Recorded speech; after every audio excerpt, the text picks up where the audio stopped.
proceed. May it please the court. My name is Rob Kamenak. I represent the defendant appellant in this case, Dr. Lopatin. Your Honor, I'd like to reserve 2 minutes for rebuttal if possible.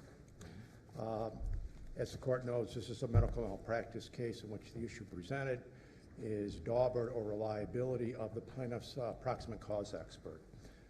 It is our view that the trial court did not abuse its discretion when finding unreliable the proximate cause opinion of Dr. McKee that short-term steroid administration caused the plaintiff's avascular necrosis, or AVN.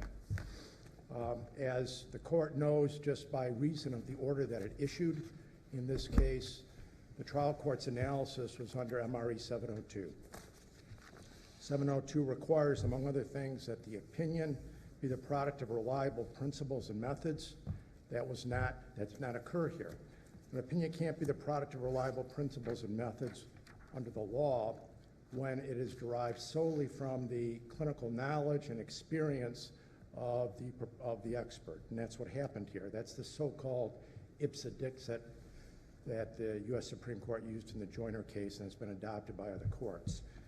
And you can't have an expert opinion that's the product of reliable principles and methods when it's also based on incomplete studies and the like. I think the court knows that I'm not going to go too far into the record here, but really at the end of the day, the support for Dr. McKee's opinion was his clinical experience. It was the fact that he had treated other patients before, and it was his study that we've talked about a lot in the briefs. I think the trial court reached the proper conclusion that when you look at that study, and quite frankly, I don't even know if it's a study, I think it's called a letter. I think it speaks for itself, and I think it makes the case. It talks about a report of 15 cases. That right off the bat should give the court some idea of Counsel, good morning. That letter was cited by 45 different publications, was it not? It's been cited, yes. But those publications are not brought to bear, Your Honor. Is it your position that the original researcher in an area, the premier researcher, cannot testify because he's relying, it's his own ipsa dixit, but that somebody else relying on his research could? Isn't that really what you're arguing? I don't think, based on the sampling here, that anybody can rely on this. I'm just asking about the principle you're suggesting, not the application here. Fair enough. Is it the case that you believe the principle is that if you are the premier researcher, and it's your research that you are relying on in testifying as an expert, that you can't testify about your own research? Correct. Really? Correct. You can, well, let me refine the answer. You can testify to it, Your Honor, but that standing alone doesn't establish reliability. You can testify as to your experience. Okay, let's add some more to this. Sure. Everybody knows in the world on this issue, you are the world's expert, and your research is up to whatever standard that experts in the area rely on. You still can't testify under your theory. Correct, because qualifications don't establish reliability. Your own experience in and of itself is limited to your subset of what you've learned, what you've seen. It doesn't relate per se to what goes on in the scientific or the medical community. And the whole notion I'm positing something entirely different. That you are the world's premier expert on subject X. The world looks to you and your research to be informed about how to respond to issue X. Now, as I thought you were saying, is if I, in reliance on all that brilliant research that Justice Markman has done, come and testify, I can do it. But Justice Markman, as the premier expert in the area, cannot. Is that your theory? Anybody who would rely on the scope of the information used by the expert in the area as you use him, all of that testimony would be unreliable. Do you think the Supreme Court, in referring to the expert's own ipsa dixit, took into account the fact that in this case the expert purported to rely also upon his experience in treating, quote, dozens if not hundreds of patients who were similarly circumstanced to the plaintiff in this case? Well, there was a claim of that, Your Honor. There was no showing of that to begin with, just foundationally. I think that's where the Court of Appeals went in its opinion, where it reversed and it found an abuse of discretion. But as a matter of the record in the case, there was that statement standing alone. There was no showing of that. As a matter of fact, Dr. McKee testified specifically that to actually bring that information to bear would be an onerous task, and he did not do it. Had there been what you view as a sufficient showing, would that have gone beyond the so-called limited and inappropriate ipsy-dixit of the expert? If it's only his experience, no. No. Correct. So even combined with his world-class experience, his world-class, him being the gold standard of information on the subject, his experience also would not conduce toward going beyond his mere ipsy-dixit.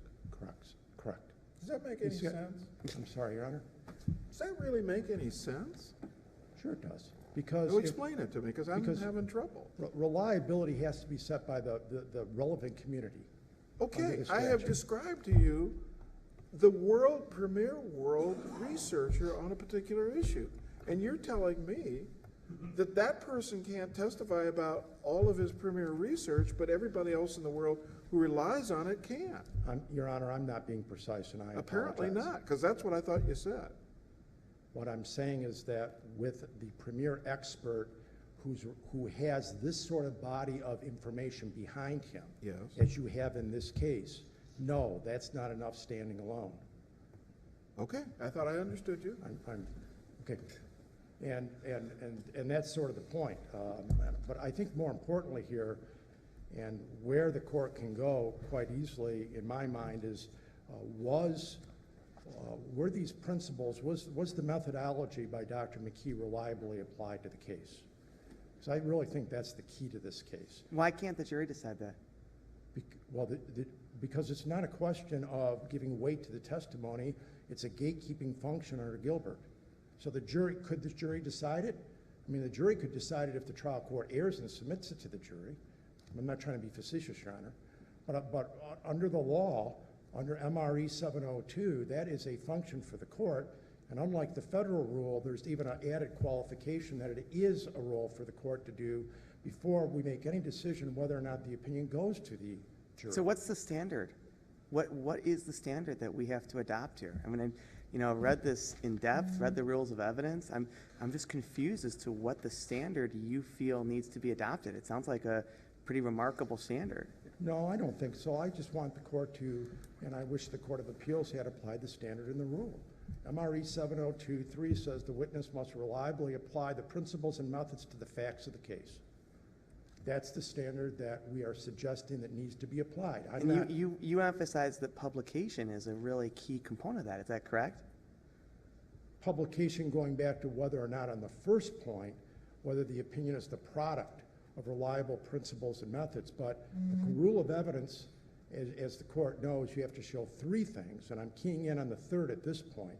The fact is, the expert here has to show that his methodology, once established as reliable, is reliably applied to the facts of the case. That was not done. That was not done for one principal reason. He did not take into account the other causes of this condition.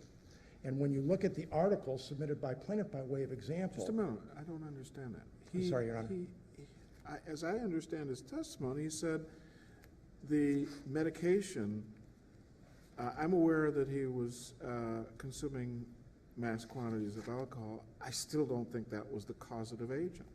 He was aware of it, and he rejected it. Your expert, the experts on the other side, thought that was more predominantly, but that's a question. That is a question for the jury, isn't it?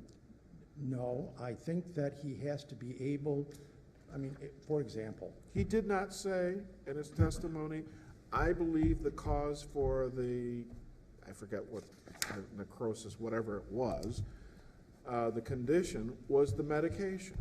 He did state that. No question, he stated it. That's his opinion. Well, what then is the problem? Because his opinion has to be reliable, and the court has to, as the gatekeeper, dig deeper than just taking the opinion on the face value. He doesn't. Okay, but that's because you believe he couldn't rely on the study he had done and his personal experience treating patients with this condition.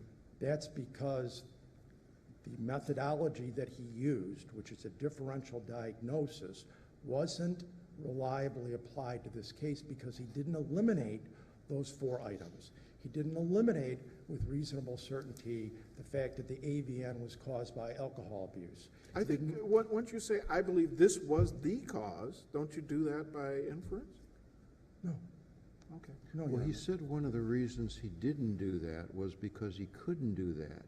He said there weren't many studies, it was an unusual circumstance, it's much more difficult to balance, the steroids with the alcohol. Right. Is it your view he just loses because he can't satisfy the burden of proof under that circumstance? Or is that something that can be suggested as a fair-minded reason why he couldn't come up with more information specifically on the alcohol's contribution beyond what he did share? He shared almost everything that was available, he suggested. There just wasn't much that existed. I'm sorry, Your Honor. First of all, he didn't even know of the situation with the plaintiff, as the court knows from the deposition. He had to be advised that the plaintiff actually had this history, which I think should be a little bit of a tip-off that he didn't take it into account. Otherwise, he simply stated that it doesn't apply. We took it into account after he was advised. After he was advised, he took it into account. But all he said is it doesn't apply. Now, I guess the question that I would have for the court is how far not for the court, but I think the law has to look at, is that enough? Do you have to go beyond that? Do you have to explain, when the literature, by way of example, proffered by the plaintiff here, suggests that 1/3 of the causes, 1/3 of the causes of this condition are unknown, doesn't the expert have to explain away those causes somehow? But what about the 2/3 that are? But I mean, isn't that what the expert's there to do? Excuse me? Isn't that what the expert's job is to do? The expert's job, in terms of the reliability question, is to account for all the causes. If you're going to use, depends on the methodology, Your Honor. The methodology here used is differential diagnosis. That means that I've eliminated, I think the court knows how that works in the medicine, but it means that I've eliminated other things. Here, he says I've eliminated other causes, so it must be this. If you're going to eliminate those other causes, you have to stay why, and you have to do it reliable. And it wasn't done here, because the problem is the very literature submitted by the plaintiff acknowledged that 1/3 of the cases, it's unknown how this happens. They can't get around that fact. Counsel, let me try and take us in a different direction. Why is this case jurisprudentially significant? It may be very important to the parties here, but what is at stake here that this court needs to do? Well, Or the law is deformed? I think it's important, Your Honor, for a reason that goes, as you've indicated, outside this case. The court presently has pending before it multiple applications for leave to appeal on the Daubert reliability issue in the medical malpractice context. I would suggest to the court, and I have some of those pending before the court, I would suggest to the court that what's going on at the Court of Appeals level is incorrect.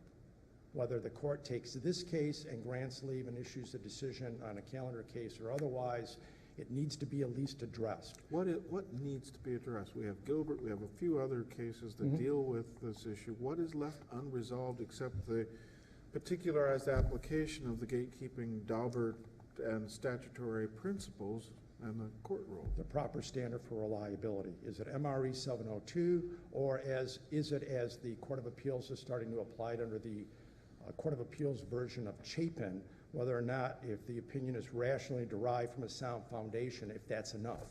And that's what's going on in Pogursky. That's what's going on in Van Slambrook. That's what's going on in Eller that's pending with the court since I think January. What seems known here is that there's some significant contribution on the part of the steroids that were involved here to the disability that arose. What seems unknown is how you balance that with the contribution of alcohol.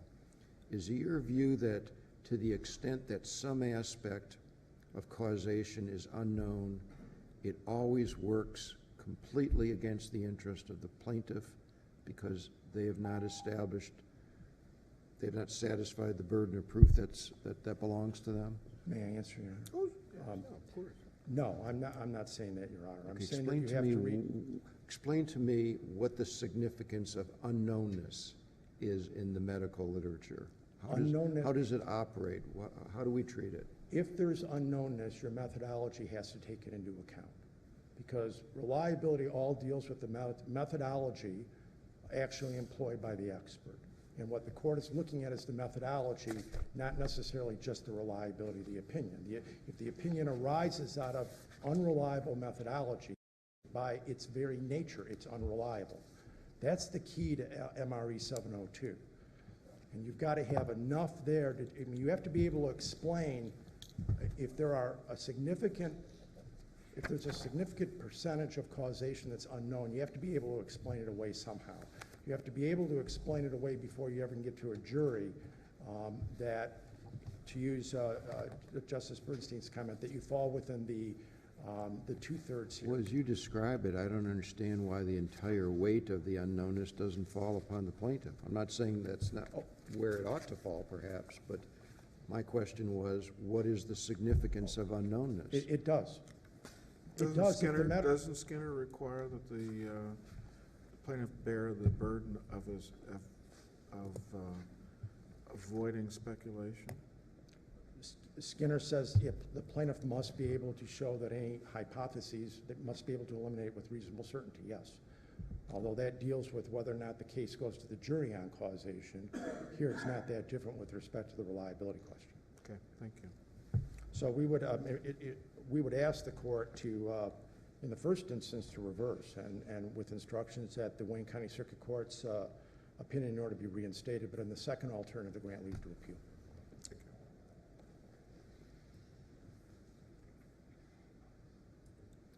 May it please the court, Jeffrey Stewart appearing on behalf of the plaintiff.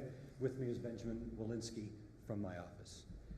I waive my 2 minutes of uninterrupted time because the presentation that I had intended dealt with the three questions that the court posed, but we're getting some very much narrower focuses, and so I invite questioning immediately. Isn't the real significant problem here, sir, the fact that the levels of steroids in the plaintiff were at fairly low levels? In other words, the extent that steroids contributed to the disease, they had to be located at certain minimal levels, and these did satisfy those minimal levels, but just barely. Doesn't that make it all the more significant that there was arguably another factor introduced here, and we really don't know how that interacted with the steroids, namely the alcohol? No, that is not the defining characteristic here, and here's the reason. Dr. McKee pointed out that the symptomatology here is emblematic for AVN caused by steroids for this reason. He said that he had seen dozens, if not hundreds, of instances just like this one in which the onset of symptoms followed a very precise pattern. Excruciating pain experienced by the patient immediately following, and sometimes toward the end of, the dosage of steroids. That pain seems to go away for a while, and Dr. McKee said that the thinking in this area is that the pain is initially caused by an interruption of the blood supply in the microvasculature of the bone. That pain subsides. However, the bone is dying, and the wear and tear in the hip after a while causes collapse, and that's when the x-rays are taken and the AVN is diagnosed. But the point is, alcohol is also positively associated with AVN, correct? It is. And what I didn't see was Dr. McKeague being able to explain why the onset patterns he associated with the corticosteroids was not also replicated with massive alcohol consumption. He didn't seem to know the mechanism associated with alcohol and AVN, correct? Well, that's not accurate, I think, Your Honor, for this reason. He indicated, first of all, that he was basing his decision to favor steroids strongly over the alcohol by that timing sequence, because wouldn't it have been a remarkable coincidence that this gentleman has allegedly been over drinking for years? He has no symptoms. He takes a triple dose of steroids, two of them side by side. They're supposed to be sequentially tapered down, but he's given them in such a way that he will be taking the double dose at once. He gets this excruciating pain, which is not made up after the fact. It's in the doctor's medical records that he called that day and said, this is happening to me, what does it mean? So that's the way Dr. McKee was able to say, wouldn't it be a remarkable coincidence that in all those years that the alcohol was causing this, it picked the day that he was finishing up his steroids to cause this excruciating pain? Possible, he said. He was an honest witness. He said, that is possible. But it could be that there are multiple contributors. And he said that. He said one of the reasons why I think that you have to keep the steroids at the top of the list is because these factors are additive. The alcohol may make him more susceptible to the steroids. So the notion that he did not address this is simply not accurate if we look at the deposition testimony. Further, I think it's a little bit of an unfair statement to say that he was unaware of the alcohol. The precise question that was put to him was, were you aware of this man's history of alcohol abuse? And abuse takes in a pejorative that does not necessarily mean the doctor has to say, well, how many beers a week does it take to get to that point? He had acknowledged the existence of alcohol from the beginning. I think what's really important here to realize is that, and the court has not asked us to deal today with this question of 2955. I don't know whether that is a focus that we need to be paying attention to or not. But on the issue that Justice Markman raised, I think that the burden of unknownness is part of the process. I think it would be disingenuous for me to say that if nobody knows anything, that's just a jury question. It's only if you know something that you have to be reliable. Of course, that isn't the case. But what Dr. McKee was saying is that there is enough known to say, and he said this specifically in his deposition testimony, that steroids are the #1 cause, alcohol is #2. In a small percentage of cases, people have had direct trauma to the hip from some kind of an accident, and the rest are in the unknown section. And he testified that that unknown of 30 to 40% is dropping year by year as they zero in on these other causes.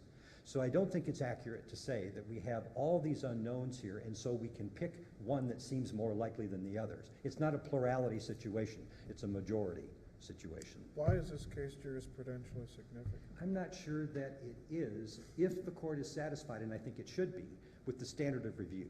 I read that as being one of the questions that the court wanted us to address. And the way I think it plays out is exactly as the Chief Justice said, that the cases have articulated in a different way, but essentially they've said it's an abuse of discretion standard. However, there are rules you have to follow. The process whereby the trial court exercises its gatekeeping function is governed by rules of law. It's governed by MRE 702. It's governed by 2955 in personal injury, property damage, and death cases, and it's governed by the case law. What this court started saying in Gilbert, relying upon Justice Scalia's statement that yes, it's abuse of discretion, but that doesn't mean you can abandon or perform your function inadequately. Every time this court has said that, and every time the Court of Appeals has said it, it has then drilled down into that process in what looks like a fairly de novo review of the legal question. And I think it's done it right. I think that's exactly what it has to do. Because if abuse of discretion means that the judge can bypass 702 and bypass 2955 and say it feels like speculation to me, then it's not doing the searching inquiry that it's required to do. And wouldn't it be ironic that the whole purpose of Daubert is to demand rigor from the scientists, but we're not going to be rigorous in the way we ask that question? Neither party disagrees about the standard of review here, do they? Very well, then I'll back away from it. But the court asked whether it was of The jurisprudence. basic framework that is abuse of discretion, but the legal application of the rules is de novo? Very well, Your Honor. The court asked what the jurisprudential significance could be, and it could be that. It could also be EDRI, because that was the third question we were asked to address. Where does EDRI fit into all of this? Is that something that the court wishes us to consider at this time? And you would acknowledge, too, that simply the fact that you've got two very significant contributing circumstances to the AVN introduce some more subtle issues into the 702 and the statutory analysis, don't you? If I'm understanding Your Honor's question correctly, and if I'm not, please stop me early. I think that the 2955... You're talking about the jurisprudential significance of the issue. I think that EDRI does leave a question that needs to be answered somehow. And I think that the way to answer it is to say this. In Edry, what really went wrong is that the parties didn't give the court more than a single factor to look at. And so there was no reason, no ability for the trial court to conjure up information to deal with the other factors. And that was a good reason right there for Edry to say, we're going to decide this under 702. As this court said in the Crone versus Homeowners Insurance case, you can waive anything, including calling upon the court to make an analysis of Daubert. And the parties really limited themselves in Edry. But the other time that you can bypass 2955 is when you can say to yourself as a trial judge, it doesn't matter how I decide the question of whether steroids can cause AVN in some people. If, for example, let's suppose Dr. McKee had said, my threshold is 290 milligrams, and it is. This patient had 315, but suppose Mr. Cullum only had 100. And Dr. McKee had said, but that's close enough. Then the trial court could have said that analytical gap just got too big. Now I don't need to answer the question, can AVN be caused by low-dose steroids? I don't need to tick off those 7 factors because whether I answer the question yes or no, I'm excluding this testimony because the analytical gap is too great. Or suppose there were a real question as to whether Mr. Cullum even got the steroids. There isn't in this case, but suppose there were. And Dr. McKee was trying to extrapolate backward and say, well, he must have gotten the steroids because he got the AVN, didn't he? Now we would say the factual basis is insufficient, and we don't need to look at the factors. So I do think if the court believes, and I'm not sure that it needs to, but if the court believes that Edry requires a little clarification, that, in my view, would be the way it could be done. And if Is the this court, a good case to do that? I beg your pardon, Your Honor? If we need to clarify how Edry and Clerk fit, is this a good case to do that? Because I don't know the other cases that might be better, I can't answer the question as fully as I'd like to. But I think that this case... Is that an issue that is uppermost in this case?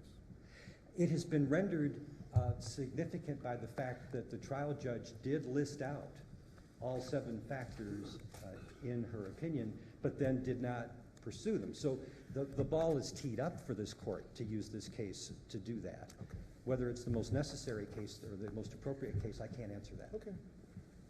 Counsel, what do we do? What's your answer to whether we need to worry about the experts needing to substantiate his representations about his own clinical experience? I'm sure you have some thoughts about that. I do. Does it matter, or is it good enough for us to say, oh, we're going to have to take his word for it, he's the expert? No, but I do think there are 2 components to that, and Your Honor has raised both. One is that we allow an expert to be qualified by his experience. It's one of the options in 702. So it would be greatly incongruous to say, you can be qualified to be an expert solely by reason of your experience, but your experience doesn't matter to your opinion. That would be wrong. It depends on what the experience is and how good it is. And I think the Chief Justice pointed out that it's one thing if we had hired a general orthopedic surgeon who wasn't particularly experienced with AVN, but he'd dealt with a couple of cases. If he's going to render this opinion, he'd better be looking at the literature. But if he's writing the literature, I think he's in a less vulnerable position on that point. The second thing I'd like to add is that it must mean something that 44 other peer-reviewed articles thought enough of his research to quote it and to rely upon it and to say over and over again that our body of research, this is the other people talking, which includes this, says pay attention to prescribing steroids. They can be dangerous even in low doses. So I think that he's picked up a tremendous amount of respect. And let's contrast this case, if we may, to the A.L. Chapin case and to the Edry case. In both Edry and Chapin, there was strong, peer-reviewed, accepted evidence saying that the plaintiff's experts were wrong. In Edry, there was the Joint Cancer Commission saying, we don't see a difference between a patient's chances for survival whether she has above 4 nodes involved or only at or below 4 nodes involved. And the plaintiff's expert was trying to swim against that stream. In the A.L. Chapin case, there were epidemiologic studies saying working with asbestos and impregnated brake linings does not have any correlation to asbestos-related disease. And then, over Judge Markman's ringing dissent, this court still allowed that to stand and get to the jury. So we're in a situation where Dr. McKee had nobody saying he was wrong. Nobody. Nothing was submitted to the court, and my own research did not find a single article saying, really? There's no evidence for that. And one of the things that we submitted, the trial court was under the impression we'd only submitted Dr. McKee's article. That was not true. One of the things we submitted was a survey article of hundreds and hundreds of sports medicine physicians, the majority of whom weren't prescribing steroids for these kinds of injuries because they were worried about AVN, because they had experienced it with their patients. So there was a body of knowledge out there built substantially on Dr. McKee that was very confirmatory of his opinion. Thank you. Anything else? No, Your Honor. Thank you very much. The case is submitted. We will return at 1 o'clock.